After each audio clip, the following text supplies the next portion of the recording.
The iron gates of the moonlit throne hall slam shut behind her with a sound that feels like a final warning. Inside, the air is thick with silence, too thick, too controlled. The Alpha King stands at the edge of the obsidian dais, his hand locked tightly around the wrist of the woman they brought before the court. She's trembling, not from fear alone, but from the weight of every gaze fixed on her like blades. And then it happens. The twin steps forward.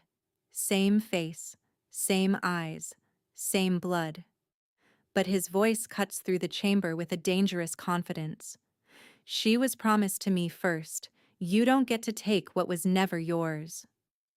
A ripple of shock spreads through the court. Nobles shift uneasily. Guards tighten their grip on their weapons. But nobody moves, because the Alpha King doesn't react the way anyone expects. He doesn't roar, he doesn't strike, he doesn't even release her wrist. He only looks at his twin, with a calm so unsettling it feels wrong, like a storm refusing to announce itself before it destroys everything. Then, slowly, his gaze shifts to the woman between them, and for a split second, it's clear. This isn't just about power. It's about something far more dangerous. A choice that could fracture an entire kingdom. Before we go deeper into this story, if you're enjoying it, subscribe so you don't miss what happens next, because this situation is about to get a lot darker. And comment below. Where are you watching from? I want to know where this story is reaching you from. The woman standing in the shadows of the moonlit throne hall is not supposed to be here as herself. In fact, according to every official record that now circulates within the Royal Intelligence Network, she does not exist in this kingdom at all. Her name, her identity, even her past missions have been carefully erased from every archive that matters. To the court above, she is nothing more than a passing servant brought in for observation during a diplomatic ceremony. But beneath that fragile disguise is a highly trained royal emissary, someone selected not for strength alone, but for her ability to see what others refuse to acknowledge and to uncover truths that powerful kingdoms would rather bury forever. She keeps her head lowered as the tension between the two identical heirs continues to fracture the chamber above her. Every word exchanged between the Alpha King and his twin feels like another crack, forming in the foundation of an empire already on the edge of collapse. But she is not here for the spectacle. She is here because the balance of power in the entire Alpha Kingdom has begun to shift in ways that even the Council cannot fully explain. And when things shift in kingdoms ruled by primal hierarchy, it never ends with diplomacy. It ends with blood. Her mission began 3 nights ago in a sealed chamber beneath the Eastern Royal Citadel, where the High Council gathered her under emergency protocol. The room had been dimly lit, the air heavy with incense meant to mask fear disguised as authority. The counselors did not waste time with formalities. Instead, they placed a series of classified reports before her, each one more disturbing than the last. Disappearing patrols along the northern border. Pack leaders refusing to acknowledge the Alpha King's direct commands. Whispered rumors spreading through the lower territories claiming that the throne is no longer unified. But the most alarming detail was the one no one wanted to say aloud. The Alpha King and his twin were no longer functioning as one political force, and no one could confirm which of them still held legitimate claim to the true royal bloodline authority. That was the moment everything changed for her. Because instability in a royal bloodline is not just a political issue among the wolf clans. It is a catastrophic fracture that can trigger territorial war across the entire region. If 2 heirs with identical genetic signatures both begin asserting dominance, the pack system itself begins to destabilize. Loyalty collapses, command structures break. And once that happens, there is no longer a kingdom to save, only competing factions tearing each other apart in the name of legitimacy.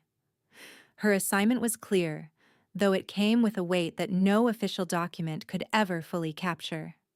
She was to infiltrate the Alpha Kingdom under a false identity, observe both heirs closely, and determine the origin of the manipulation that had begun poisoning the royal line. Not just who was telling the truth, but whether the truth itself had been altered long before either twin ever stepped onto that throne. Because according to one sealed intelligence file, there was a possibility that the conflict between the Alpha King and his twin was not a natural succession dispute at all, but something engineered.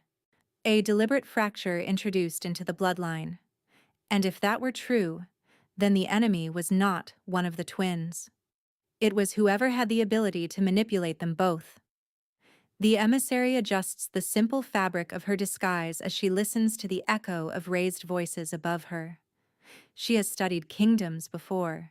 She has walked into courts where power is fragile and every smile is a weapon. But nothing in her training compares to the psychological weight of standing in the presence of two identical rulers who both radiate authority yet carry completely different energies. The Alpha King is known for his silence, his discipline, and the terrifying precision of his judgment. His twin, in contrast, is described in reports as unpredictable, persuasive, and dangerously charismatic, able to bend even loyal guards with a single conversation.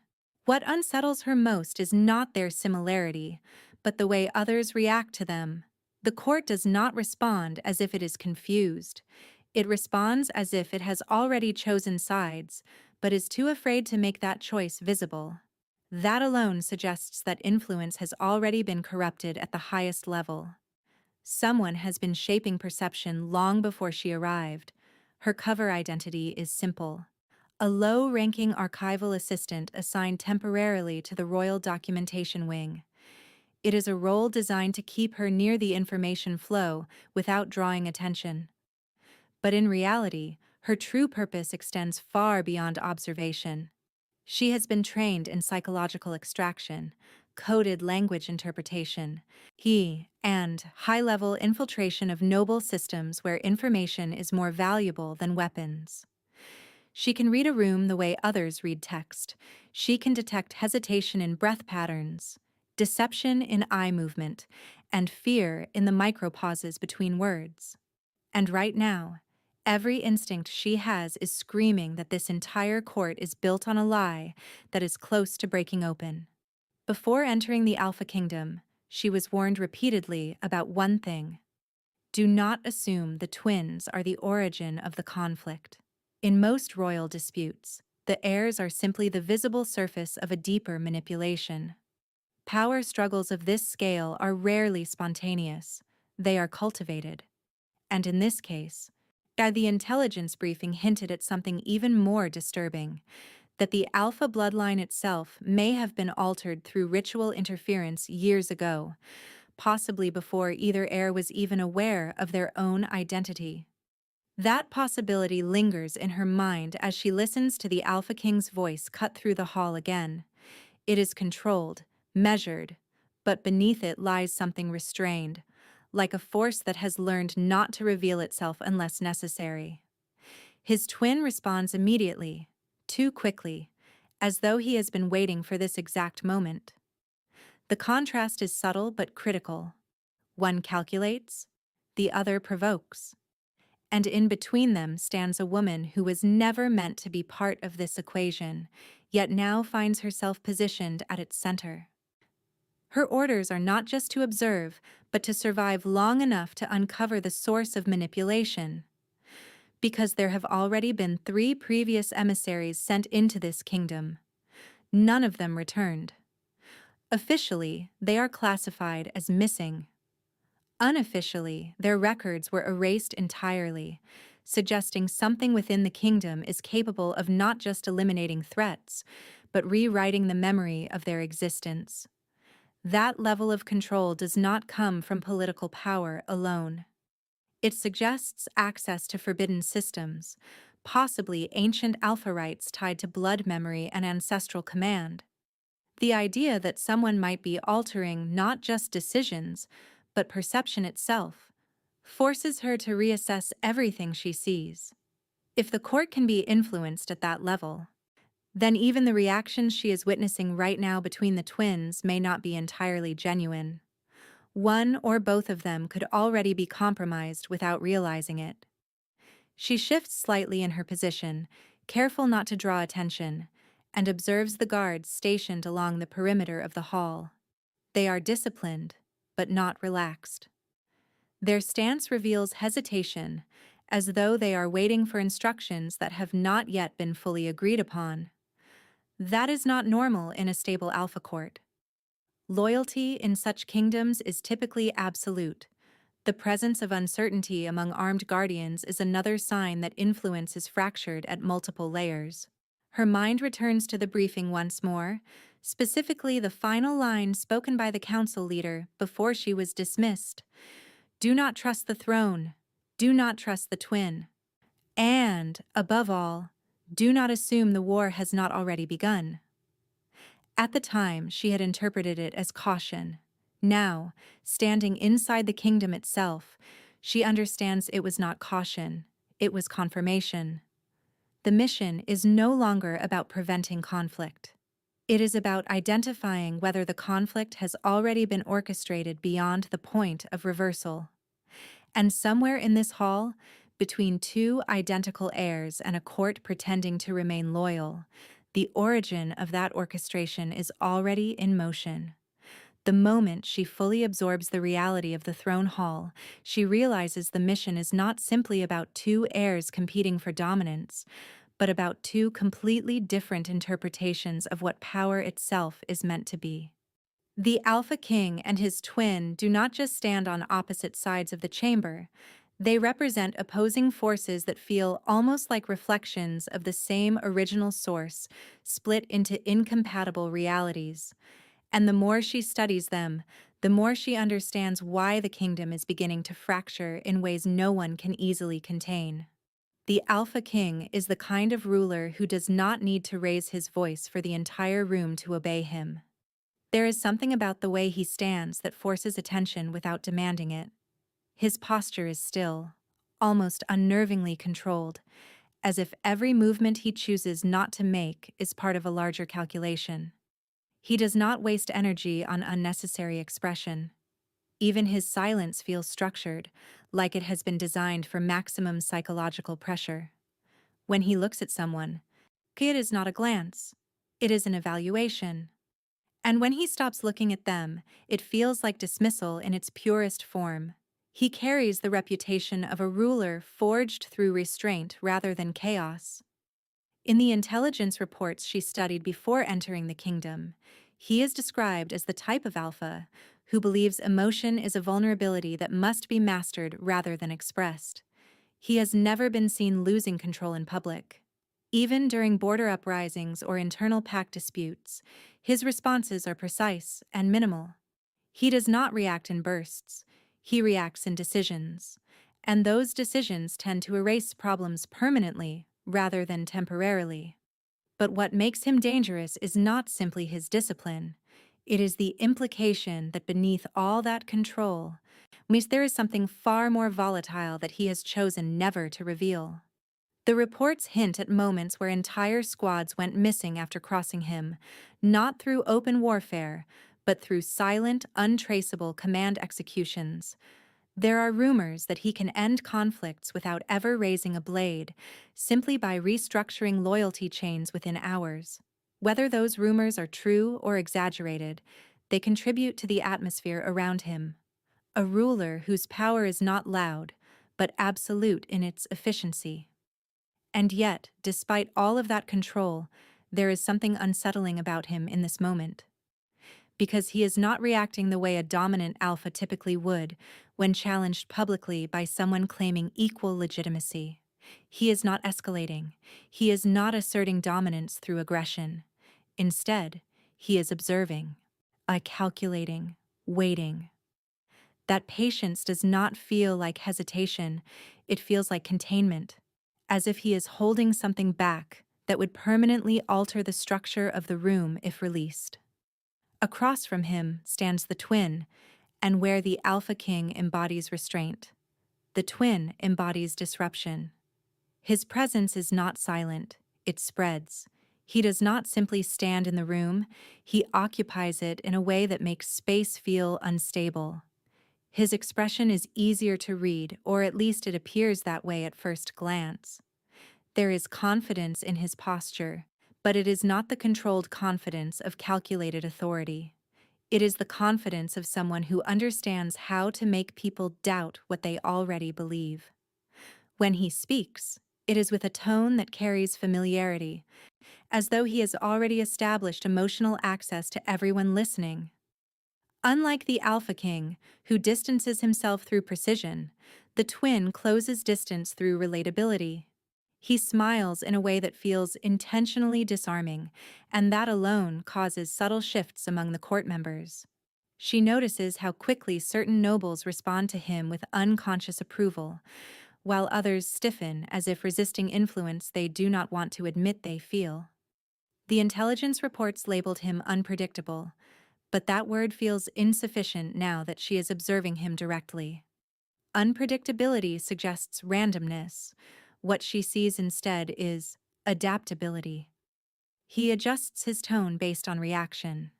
He leans into tension rather than resisting it. Where the Alpha King compresses energy inward, the twin releases it outward, shaping perception like air being moved through a room.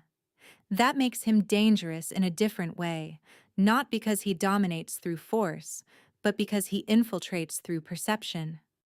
The most disturbing part is how similar they look, and yet how differently they are received by the same audience. The court's reaction is divided, but not evenly. Some officials subtly align themselves with the twin through posture alone, shifting their bodies in his direction even when they are not speaking. Others remain rigidly aligned with the Alpha King, as if proximity to him alone offers protection from instability. This silent division is more telling than any spoken declaration of loyalty. It reveals that the kingdom is no longer unified in perception, which is often the first stage of political collapse in alpha hierarchies. Gishi recalls the briefing again, specifically the segment that emphasized psychological warfare within royal bloodlines. In alpha civilizations, power is not only maintained through physical dominance, but through perceived legitimacy. Once perception fractures, authority begins to dissolve regardless of actual strength. If enough individuals believe a ruler is unstable or illegitimate, even without proof, the pack structure begins to destabilize at an instinctive level. That means both heirs are not just fighting each other, they are competing for the survival of belief itself. As she watches them, she begins to notice something even more subtle. The Alpha King does not look at the twin the way one looks at a rival. There is something more layered in his gaze. It is not purely hatred or dismissal. It is recognition mixed with something almost restrained, like warning, as if he is aware of something the rest of the court is not allowed to see. The twin, on the other hand, looks at the Alpha King with a kind of calculated familiarity, as if he knows exactly which pressure points to target and when to apply them. It raises a question she cannot ignore. This is not their first confrontation. Whatever conflict exists between them did not begin today. It has history, depth, and possibly manipulation layered over time. She shifts her attention to the court again and notices the subtle mechanisms of influence at work. There are advisors positioned strategically behind both heirs, whispering at intervals too precise to be random. Certain words are repeated more often than others: legitimacy, inheritance, fracture, unity. These are not just conversations. They are reinforcement patterns designed to anchor perception. Someone in this room is actively shaping how reality is being interpreted by everyone present, including the heirs themselves. Her training begins to kick in as she mentally maps influence pathways. The Alpha King appears isolated, surrounded by guards but emotionally distant from advisors. The twin, however, is embedded within conversation networks. People approach him more freely, suggesting he has already established a channel of psychological accessibility. That imbalance is intentional or engineered. Either one heir has deliberately withdrawn to avoid manipulation, or someone has intentionally isolated him to weaken his influence network. The idea that both scenarios could be true simultaneously is what unsettles her most. Then she notices something that does not match any known behavioral pattern. The Alpha King briefly glances toward a specific point in the hall, not at the twin, not at the court, but at a structural column near the upper level where shadows collect. The glance is so brief that most would miss it, but she does not. It is precise, almost coded. And for a fraction of a second, she wonders if he is acknowledging something or someone outside the visible confrontation. The twin follows that glance a moment later, but his reaction is different. Instead of recognition, there is irritation, subtle but present. That discrepancy confirms something critical.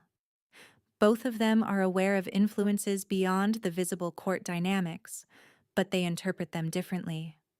The tension in the room rises again as the twin steps forward slightly, closing the distance between himself and the Alpha King. It is not a physical threat yet, but it is a psychological escalation. The Alpha King remains still, but the atmosphere shifts around him, as if the air itself recognizes the potential for violence. Guards subtly adjust their stance. Advisors fall silent. Even the lighting from the torches along the hall seems to flicker unevenly, casting fractured shadows that make it difficult to determine where authority truly resides. And in that moment, she understands the central truth of her mission is no longer theoretical. This is not a simple dispute between heirs. It is a controlled destabilization of dual power structures, where two opposing forces are being shaped into instruments of a larger design. One represents containment, the other represents disruption. And somewhere between them, an unseen hand is guiding the outcome toward collapse. The Alpha King and his twin are not just fighting for a throne, they are being positioned as catalysts for something far larger than either of them currently understands. Inside the royal court, nothing is ever as simple as it appears at first glance, and the longer she remains within its boundaries, the more she realizes that the entire structure is built like a living organism designed to observe, interpret, and respond. Every corridor feels aware. Every chamber feels inhabited by more than just those physically present. Even the silence carries intention, as if it has been trained to react to certain names and certain movements. The emissary walks carefully through the marble halls, maintaining her disguise as a low-ranking archival assistant, but she can feel the weight of attention pressing against her from directions she cannot always identify. The court itself is deceptively beautiful.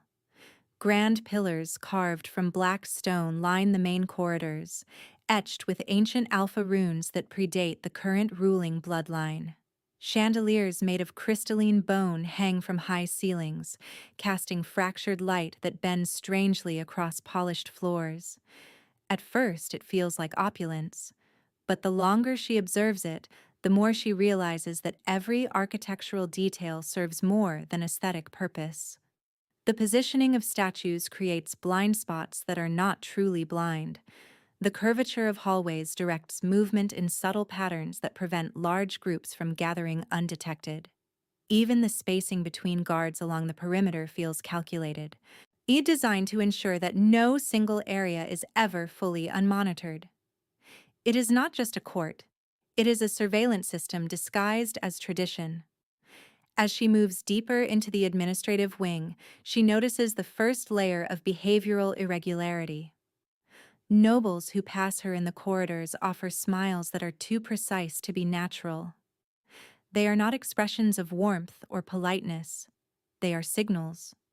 Controlled, rehearsed, and delivered with timing that suggests communication beneath the surface level of spoken language.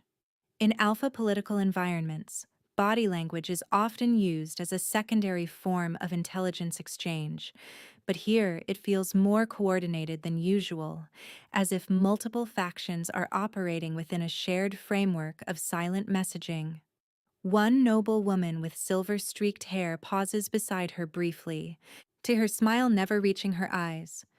She leans in just enough to make her words sound like casual observation rather than instruction. "You should not linger too long in the eastern corridors," she says softly, adjusting the sleeve of her gown as if she is merely commenting on architecture. "Some rooms remember those who enter them." Then she continues walking as if nothing meaningful was ever spoken. The emissary does not respond, but she stores the message carefully. It is not a direct threat, but it is not a warning born of kindness either. It is caution wrapped in implication. And in environments like this, implication is often more reliable than direct communication. Further down the hall, she encounters a group of lower-ranking servants carrying sealed documents between administrative offices. When they notice her presence, their behavior changes subtly. Their pace slows just slightly. Their eyes avoid hers longer than necessary. One of them nearly drops a stack of records before quickly correcting himself, bowing in a hurried gesture before continuing on. But what catches her attention is not the clumsiness. It is the moment before it happened, the brief hesitation in their movement, as if recognition or fear interrupted normal routine. She is not supposed to be memorable. Her disguise was designed for invisibility within hierarchy. Yet the reaction suggests that information about her presence has already circulated further than expected. Someone has either identified her true function or at minimum marked her as unusual enough to be monitored. As she continues, she becomes increasingly aware of a pattern emerging around her. People are not avoiding her entirely. That would be too obvious. Instead, they are adjusting to her presence in subtle ways, like water flowing around a fixed object. Conversations stop mid-sentence when she approaches. Doors close slightly faster than necessary. Footsteps behind her change direction without explanation. It is not overt surveillance. It is behavioral adaptation, which is far more advanced because it implies anticipation rather than reaction. She begins to understand something uncomfortable. She is not simply being observed. She is being tracked in real time through the behavior of everyone around her. In one of the quieter sections of the court, she is approached by a younger nobleman whose insignia marks him as part of a minor advisory house. Unlike the others, he does not attempt subtlety. His expression is tense, almost conflicted, as if he has rehearsed what he is about to say, but is uncertain whether he should still proceed. He glances around the corridor before stepping closer, lowering his voice so carefully that even the air feels like it is being asked not to carry the words. "You are not supposed to be in the inner court," he says quietly, "not with what is happening between them." She maintains her composure, her expression neutral. "I am assigned to document archiving," she replies evenly, testing whether he will accept the cover. He gives a short, almost humorless exhale. No one here is just what they are assigned to be. His gaze flicks toward the ceiling briefly, as if even speaking too loudly might be dangerous. "Listen carefully. If you value your life, you should leave before the balance breaks completely." The phrase echoes something she has heard before in fragments from other warnings, and it confirms that this is not isolated fear. It is systemic. Entire sections of the court are aware that something is approaching a breaking point, though they do not agree on what that point actually represents. Some believe it is political collapse, others believe it is war, and a few, based on the way they speak indirectly, seem to believe it is something far more fundamental than either. Before she can question him further, he steps back abruptly, bowing again in a manner that feels more like dismissal than respect. "I have said too much already," he mutters, then turns and walks away quickly, blending back into the flow of court activity as if the conversation never occurred. The emissary continues forward, but the weight of that interaction lingers. The balance breaks is not a formal term in alpha political doctrine. It is not part of documented strategy or known prophecy. It is something informal, pass between individuals like a shared fear rather than a defined concept. That makes it more dangerous, not less, because it suggests an unspoken consensus about instability that is not recorded in official intelligence. As she enters a transitional corridor leading toward the archival wing, she notices something else unusual: silence among servants whenever the twin is mentioned indirectly. A pair of attendants cleaning the corridor fall completely quiet when a distant conversation references him by title alone. One of them instinctively crosses herself in a subtle warding gesture used in older Alpha traditions, a sign that carries cultural weight far deeper than superstition. The other immediately looks around as if expecting punishment for the reaction. Later, she passes a group of servants preparing evening preparations in a side chamber. They speak in hushed tones, but when the topic shifts near anything involving the twin, their voices drop entirely. One of them, an older woman, shakes her head firmly. "Do not speak his name at night," she says sharply, cutting off a younger servant mid-sentence. "Not in these halls. Not anywhere the walls can hear you." The younger servant looks confused. "The walls?" The older woman does not answer directly. Instead, she resumes her work with increased urgency, as if continuing the conversation itself is now dangerous. That hesitation, that refusal to clarify, is more telling than any explanation could be. Fear does not always require evidence. Sometimes it only requires repetition. The emissary begins to pay closer attention to the architecture again, and now she notices things she did not register before. Certain walls are reinforced with materials that subtly dampen sound, but others seem to amplify it in unpredictable ways.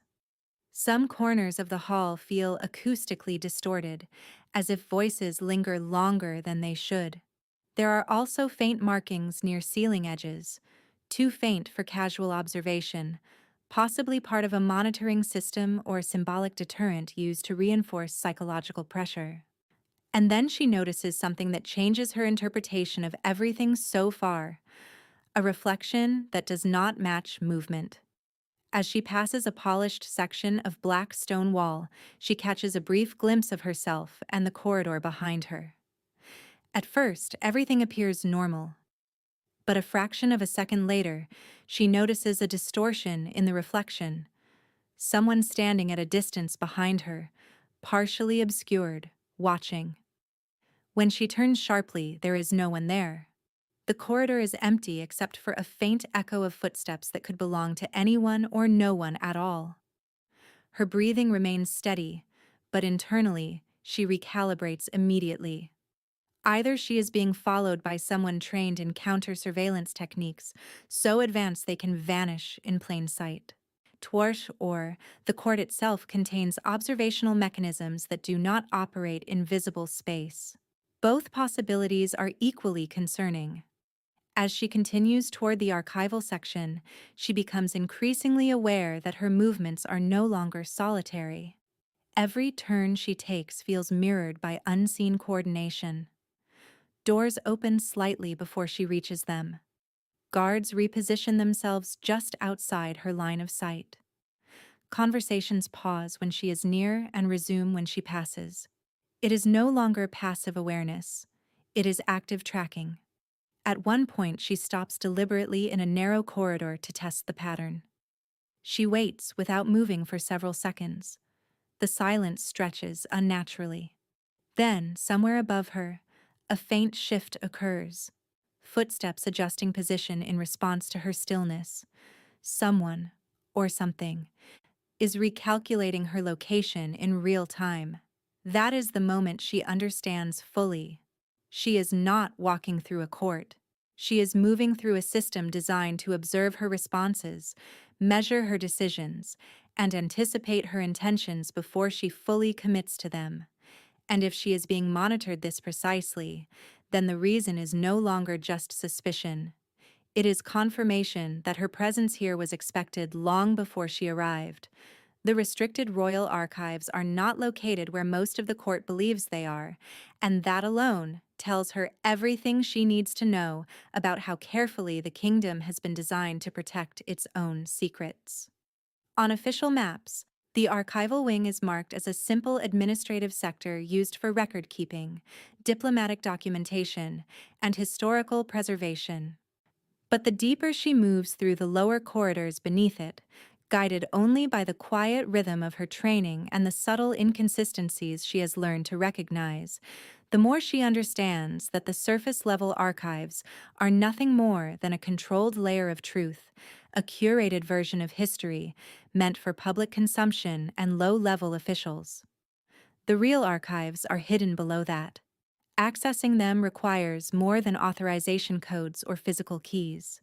It requires behavioral alignment, knowledge of timing patterns, and awareness of patrol cycles that do not appear in official schedules.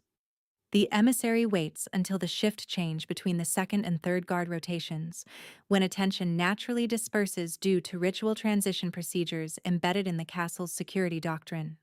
She moves during the brief window where institutional awareness is at its lowest, not because the guards are less present, but because their collective focus is divided between administrative handover protocols.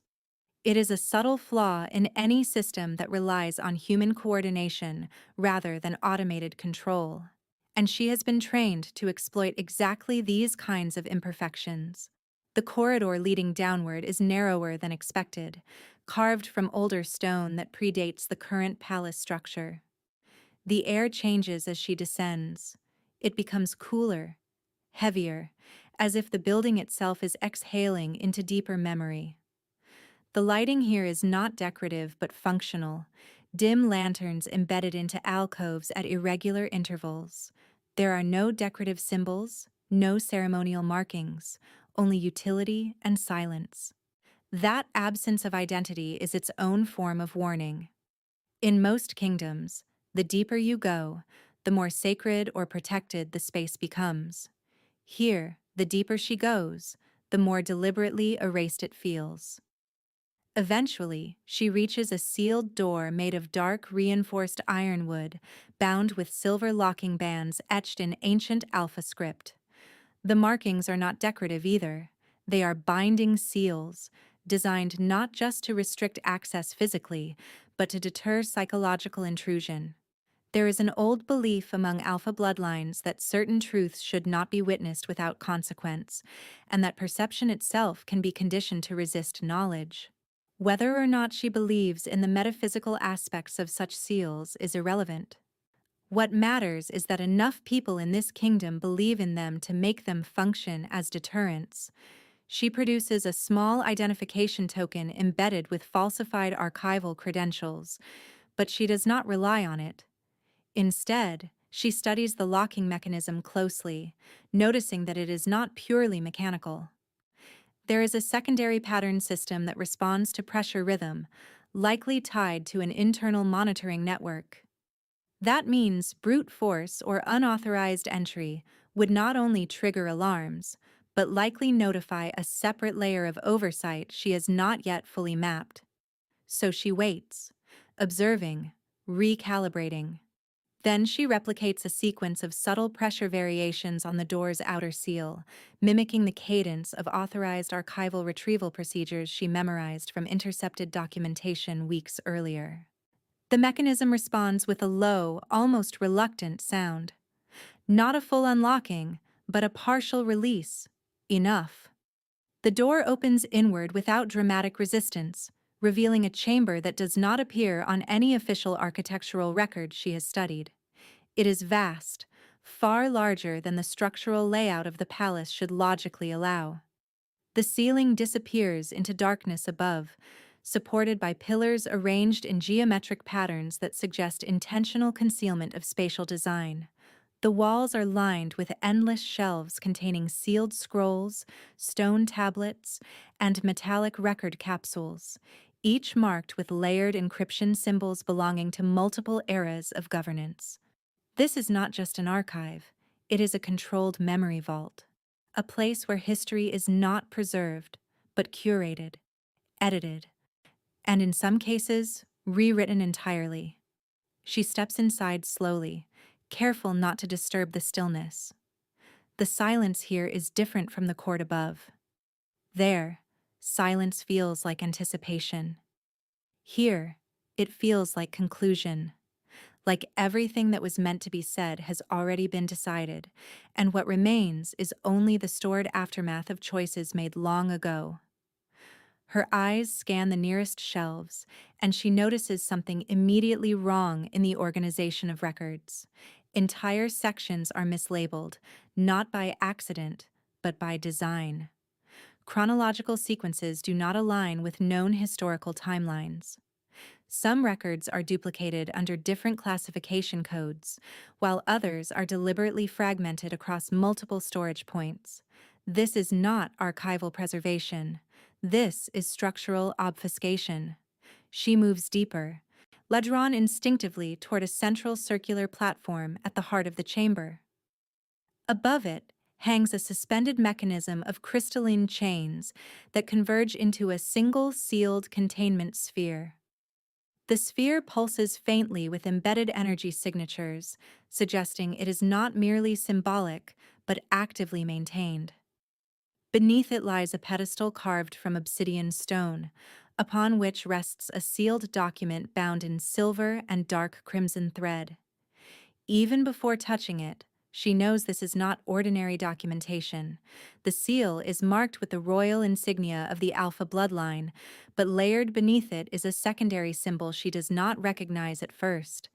It takes her several seconds of focused observation to realize what she is looking at: a variation of the Moonrite emblem, but altered, distorted, as if rewritten by someone attempting to mimic ritual authority without full access to its original structure. The Moonrite is one of the most sacred and strictly controlled rites within Alpha governance, tied directly to legitimacy of succession. It is not merely symbolic. It is a binding ritual believed to align an heir's identity with ancestral memory and pack recognition. Without it, official recognition of rulership is considered incomplete in traditional doctrine, regardless of political power or physical dominance. Her hands hover above the sealed document for a moment before she carefully breaks the binding thread. The moment she opens it, the atmosphere in the chamber feels like it shifts. Not physically, but perceptually, as if the act of revealing the contents alters the way the space itself is being interpreted. The document is not a single record. It is a layered confession written across multiple time signatures, each section authenticated by different council members from different eras. At first, it appears to be a ceremonial record of royal succession: names, dates, ritual confirmations, bloodline affirmations. But as she reads further, inconsistencies begin to emerge. Entire entries are duplicated with slight variations. Witness signatures that should not align across timelines appear forged or retroactively inserted. Ritual completion markers are missing for one of the heirs, and then she sees it: a line that should not exist in any legitimate royal record. One heir designated under the Moonrite is confirmed. The second designation is incomplete and remains unsealed due to procedural interruption. Her mind slows as she processes the implications. That sentence alone is enough to destabilize the entire legitimacy structure of dual inheritance. If one of the twins was never fully inducted under the Moonrite, then by traditional Alpha doctrine, that individual does not possess equal succession legitimacy, which means the entire public narrative of twin heirs sharing equal claim to the throne is fundamentally false. But the document continues. She turns the page further, and the language becomes more fragmented, more heavily encoded, as if later sections were written under increasing pressure or secrecy. References to containment of identity divergence appear repeatedly. So does terminology related to lineage stabilization protocols. That phrase is not standard in any known royal doctrine. It suggests intervention, not inheritance; correction, not tradition. Then she reaches a section marked with council seals she recognizes immediately. High Council, inner circle, blood custodians, multiple layers of authority, and beneath them, a statement that makes her pause completely. The second heir's birth record has been adjusted under emergency succession stabilization measures. Original Moonright confirmation was never completed. Official documentation has been retroactively reconstructed to preserve dual legitimacy perception. She reads it again. Retroactively reconstructed. That means the records she has been studying since entering the kingdom, the ones that establish the twin narrative, are not historical truth. They are manufactured continuity. Someone did not simply hide information. Someone actively rewrote lineage legitimacy after the fact and ensured that all downstream systems accepted the altered version as reality. Her breath slows as she turns another page, and this time the discovery is even more disturbing. A sealed blood oath document. Unlike the administrative records, this one is not purely informational. It is ritualistic in structure, bound with living ink that appears to have been infused with blood-based encryption.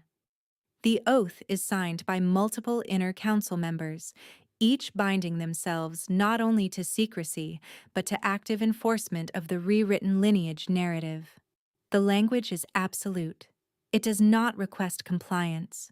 It demands perpetual maintenance of the altered truth. And, at the center of it all, is a clause that changes everything. Any exposure of the original Moonright failure shall be classified as existential threat to kingdom stability.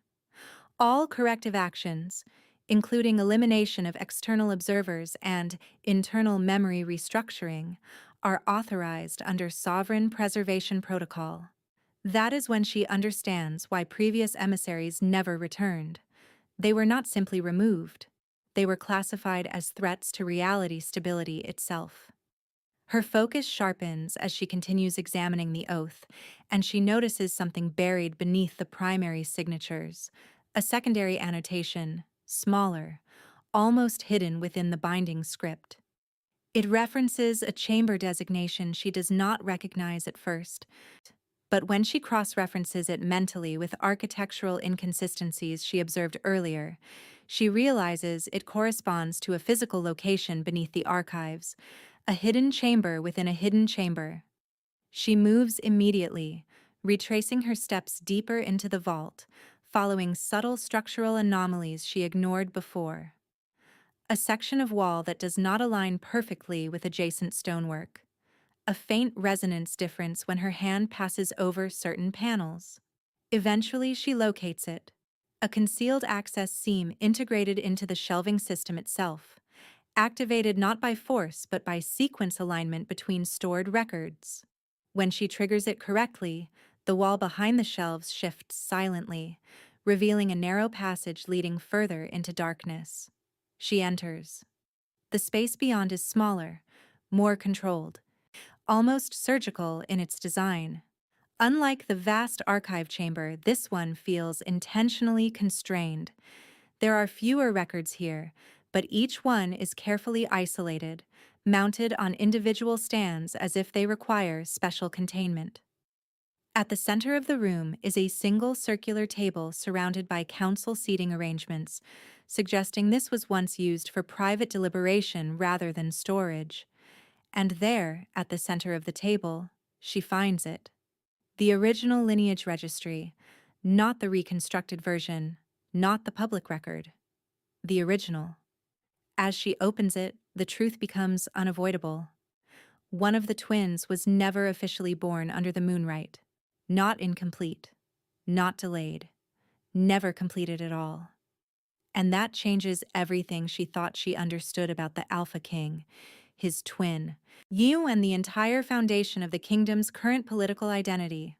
Because if one heir was artificially elevated to match the other through forged legitimacy, then the conflict she has been sent to investigate is not a natural power struggle. It is the controlled aftermath of a manufactured royal contradiction designed by someone within the highest level of the inner council who has been manipulating not just succession, but belief itself for years. She does not run immediately.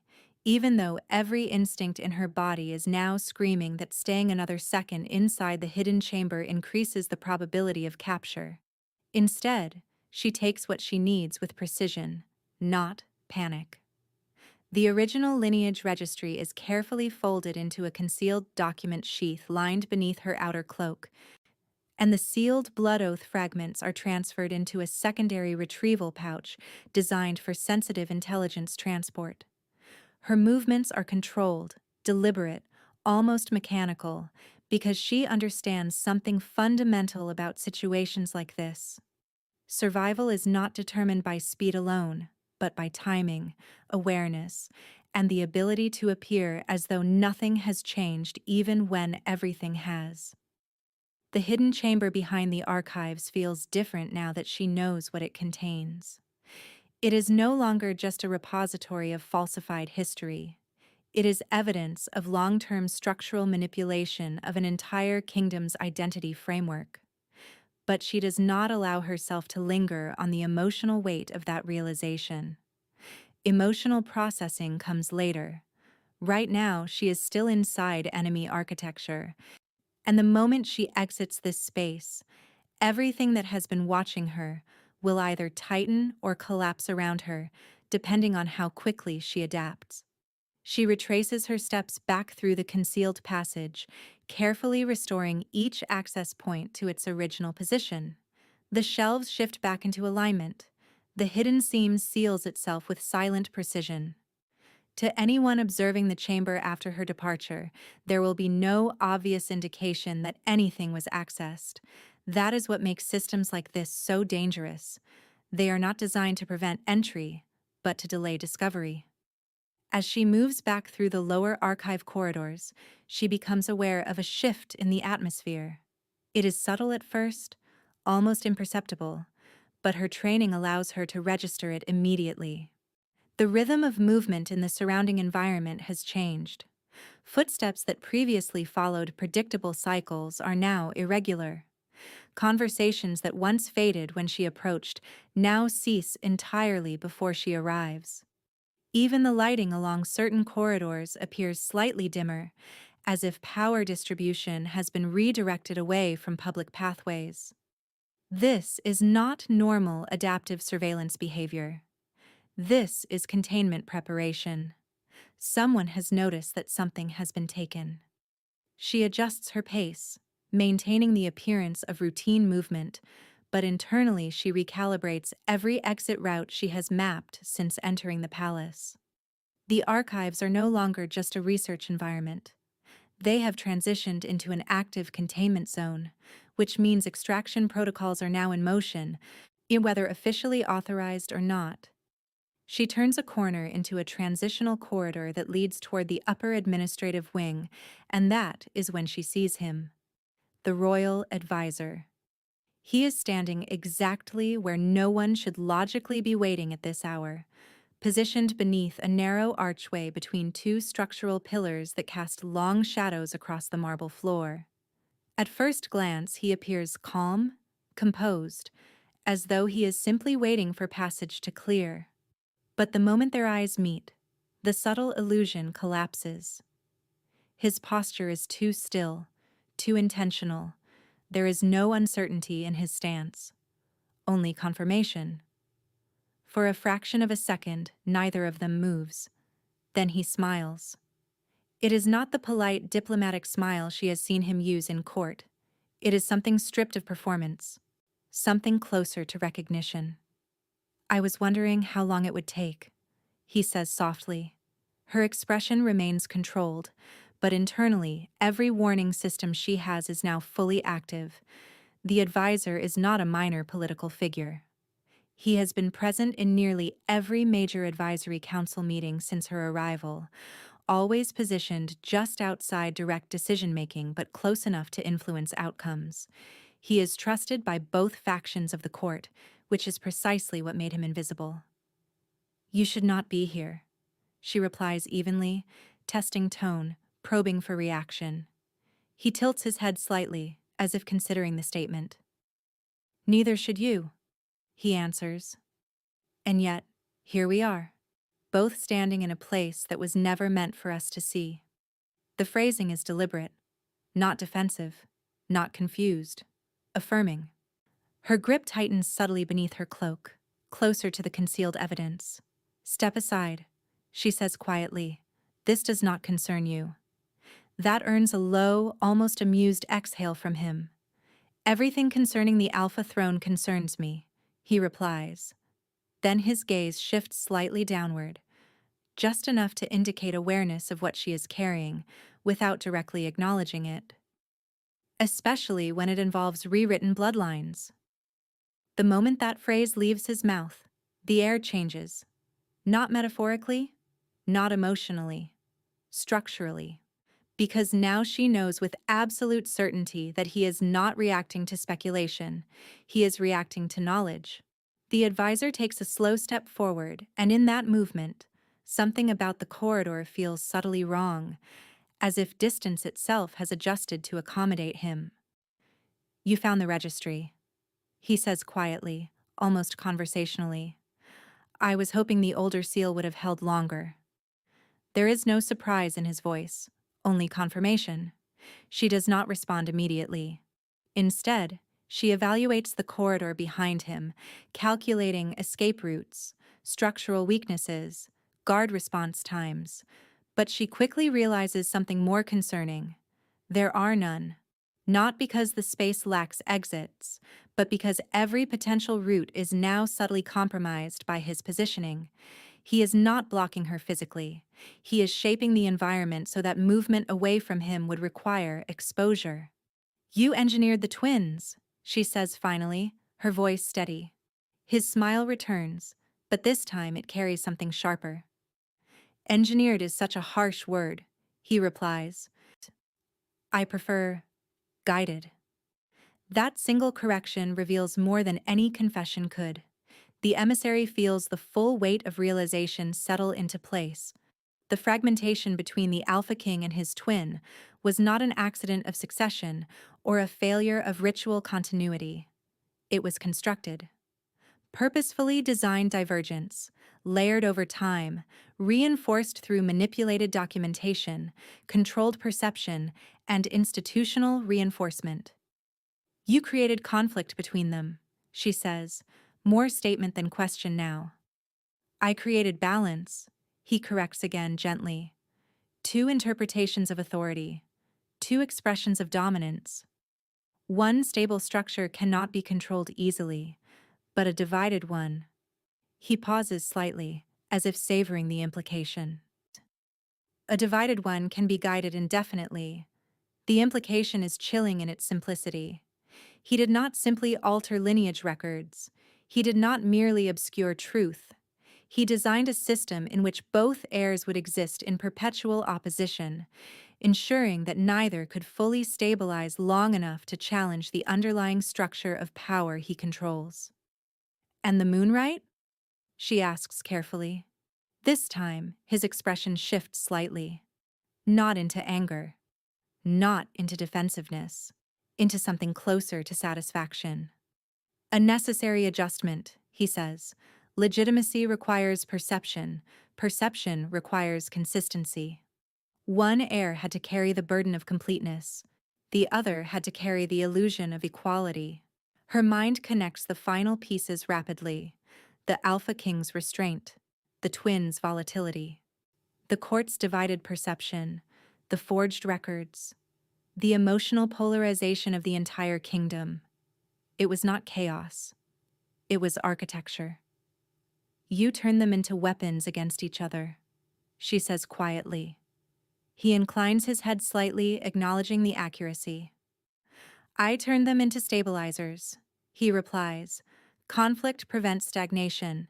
Stagnation leads to collapse, and collapse leads to unpredictability. For the first time since entering the kingdom, she fully understands the scale of what she is facing. This is not a political conspiracy in the traditional sense. It is systemic engineering of leadership instability designed to centralize control in a single unseen node. And she is now carrying proof of it. The advisor takes another step forward. You will give it to me, he says calmly. Not as a demand, as an assumption. She does not move. And if I refuse? His expression softens slightly, almost regretful. Then I will have to correct an error in my system. That is when everything accelerates. The corridor lights flicker once, and in that brief interruption of visibility, she moves. Not backward. Forward. A calculated feint to break his line of anticipation, but he is already reacting. Not physically faster, predictively faster.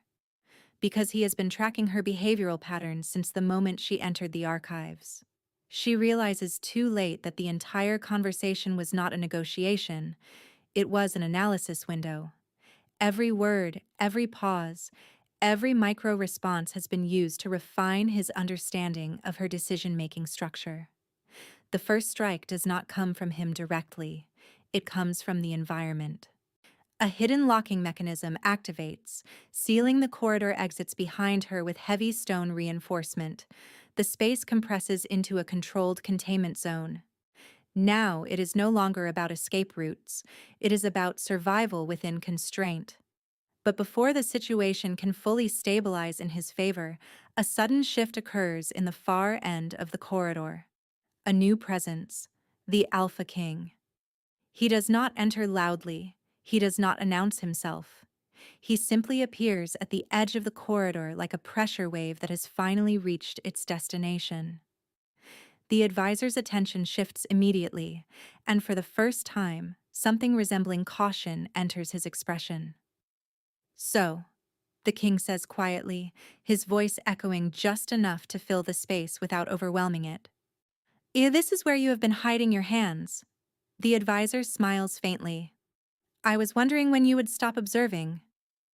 "I was not observing," the Alpha King replies. "I was confirming." The emissary feels the situation pivot again. The dynamic is no longer hunter and prey. It is exposure against control, truth against construction. And for the first time, she sees alignment forming between herself and the Alpha King. Not through trust, but through shared recognition of the same manipulator. A silent understanding passes between them. Not spoken, decided. That night, under the rising blood moon, everything changes. The escape from the palace is not a flight. It is a coordinated extraction. The Alpha King leads through suppressed corridors known only to the ruling bloodline, pathways carved into the original architecture before the advisor's restructuring influence extended into the palace network. The emissary follows, carrying the registry and oath fragments, while behind them, the advisor's influence begins to activate containment protocols across the kingdom. The forest outside the palace is not safe. It is an extension of the system. Shadows move with intention. Patrols appear where none should exist. And every step forward feels like a calculation being tested in real time. The Alpha King does not speak often during the pursuit. When he does, it is precise, directional, efficient. He knows the terrain not as geography, but as memory. As if every route has already been walked in possible futures he has studied. The emissary begins to understand something else about him now. His silence is not absence. It is preparation. As they reach the final clearing beneath the blood moon, the advisor finally appears, not alone, but accompanied by layers of controlled influence. Guards, nobles, individuals whose loyalty has been quietly shaped over years. It is not an ambush. It is a reveal. "I did not divide your kingdom," the advisor says calmly. "I organized what was already unstable." The Alpha King steps forward slightly. "You created instability," he corrects. The advisor smiles. "No," he replies softly. "I created choice." What follows is not chaos. It is precision conflict, a dismantling of influence structures rather than brute force confrontation. The Alpha King does not fight as a berserker. He dismantles command chains. The emissary does not fight as a soldier. She disrupts information flow. Together, They collapse the advisor's layered control system piece by piece. By the time the blood moon reaches its peak, the structure he built begins to fail. Not through destruction, through exposure. The manipulated guards hesitate. The falsified loyalties fracture under conflicting perception.